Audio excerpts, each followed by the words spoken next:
Fanya Kazi TV. We are the solution. Reka nano nizere ko umeze neza cyane nongera kuguha ikaze kuri Fanya Kazi TV. Nanizere kandi ko waba wararebye video ya mbere isobanura YouTube icyari cyo nuko ikora.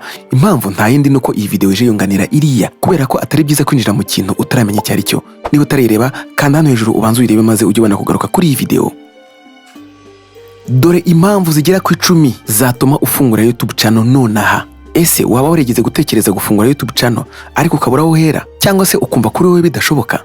Hano tugiye kuguha impamvu 10 zikoreka neza ko iki cyaba ari cyo gihe cyiza cyawe cyo gufungura YouTube channel, ukayifungura wibanda ku nyungu zawe cyangwa se ku byo ukunda cyane ari byo twita passion. Dore impamvu ya mbere. YouTube twavuga ko ari ikigo cya kabiri mu bigo bikomeye bikorerwaho ubushakashatsi. Bityo rero kuba wakora YouTube channel ni uburyo bwiza bwo kugira ngo nawe ibyo ufite bigaragarira abandi. Niba hari ubumenyi ushobora kungura abandi, birashoboka ko kuri YouTube channel wabasangiza kandi bugahora bukuzanira umusaruro.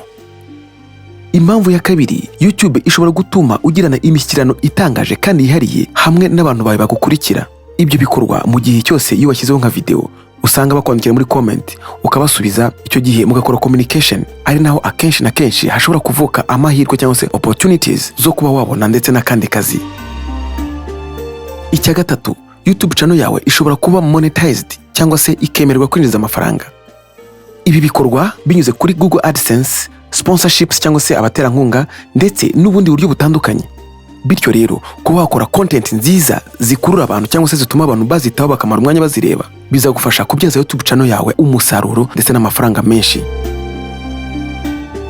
YouTube kandi ituma ubasha kugaragaza ubushobozi bwawe ndetse n'ubunararibonye. Ibi nibyo ushobora gukoresha ukora nk'ibiganiro birebwa, waba uvuga ku makuru cyangwa se ku ngendo runaka, inyungu mu kintu runaka cyangwa se n'ibikorwa byawe bya buri munsi. Icya gatanu nuko YouTube channel ni urubuga rwiza cyane rushobora gutuma abantu bungukiraho ubumenyi cyangwa se bagakora icyo bita kwihinga. Ibi bifasha ubuzima bwa benshi ndetse bikongera n'ubunararibonye bwabo. Icya gatandatu, YouTube ni ubundi buryo bwiza bwo gutuma ugira abantu batandukanye mu mpande zose z'isi cyangwa se icyo bita global audience. Ariyo mpamvu aho waba uherereye hose ibyo wasangiza abandi kuri YouTube bibageraho kandi buri wese agahitamo ibimubereye n'ibyo akeneye. YouTube kandi igufasha kugira umuhate wo gukomeza gukorana n'abandi ba YouTubers bitewe nuko ibyo bakora nawe ugenda ugira ibyo wigiraho, bityo nawe ukarushaho kunonosora neza ibyo ukora. Ibyo bigukururira indi audience cyangwa se abandi bantu bagukurikira bakarushaho kwiyongera baturutse ahantu henshi hatandukanye. Ikindi nuko YouTube ihora ihindura ibintu bitandukanye, bityo abayikoresha cyangwa se aba YouTubers bagenda babona uburyo bushya buborohereza kandi bukabafasha gutuma YouTube channel zabo zizamuka.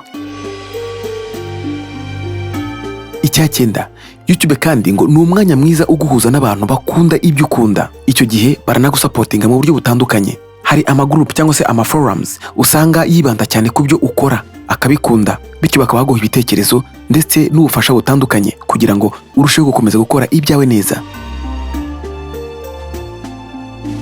Icya 10, gufungura YouTube channel ni uburyo bwiza bwo kugaragaza cyangwa se kwereka isi icyo ushobora gukora ndetse n'uburyo uri umuhanga cyangwa se uburyo ushobora guhanga ibintu runaka.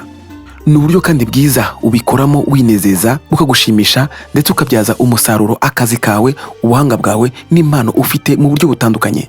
Amahitamo na yawe. Video ikurikira izakwereka noneho ibyo ugomba kubanza kwibaza mbere yuko ufungura YouTube channel. Kora subscribe kugira ngo utazacikanwa na video y'ubutaha. Fanya Kazi TV. We are the solution.